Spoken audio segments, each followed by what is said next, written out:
Recently, I had a conversation with a man who told me he had a heart attack when he was 40. And I was like, ooh, I'm 40.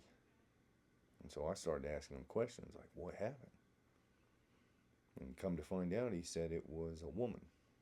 He said he was in a stressful relationship, and the woman, through the stress, gave him a heart attack. And I was like, oh, I've also been stressed by a woman at times. You know, you get in arguments with your wife every now and again. And I was like, well, so I was asking more questions. And find out he has a pacemaker.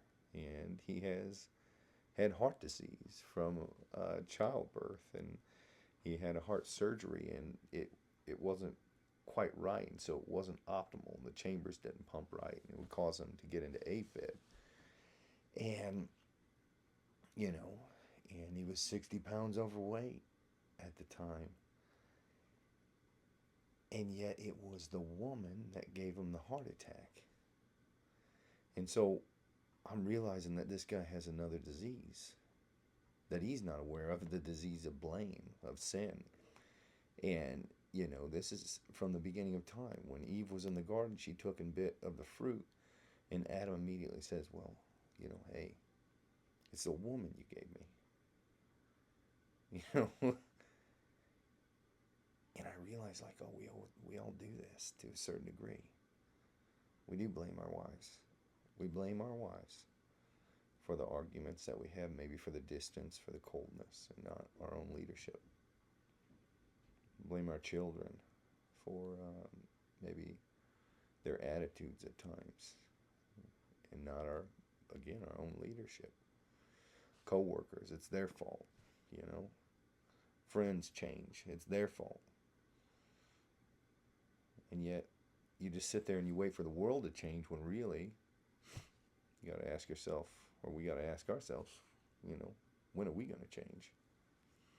And what's funny is, as I was talking to the man too, he was telling me he's 60 pounds down, he looks good, and he's telling me about his food and the little containers, and he eats them at the same time every day, and he's doing good, and he's disciplined. So he's realizing that he needed to change because of the physical disease, but he never dealt with the spiritual disease. He never dealt with blaming others rather than owning his own issues.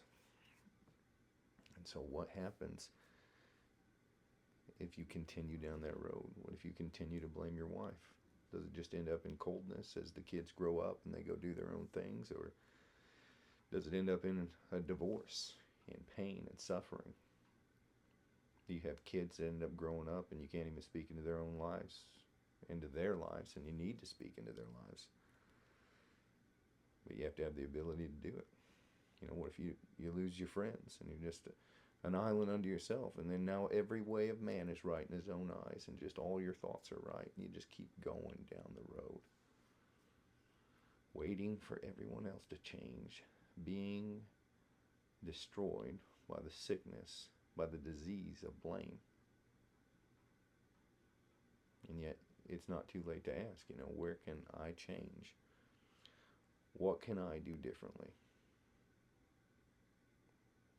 Ownership is a good thing. It gives you something to act on.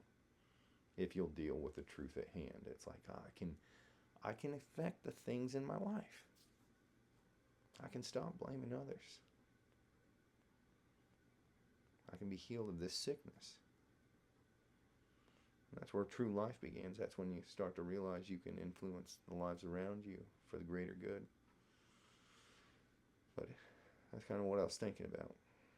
It's never too late to change, but it's always got to start with us first, especially if you're a man. Don't wait for the world to change. Don't wait for your wife to change. You change.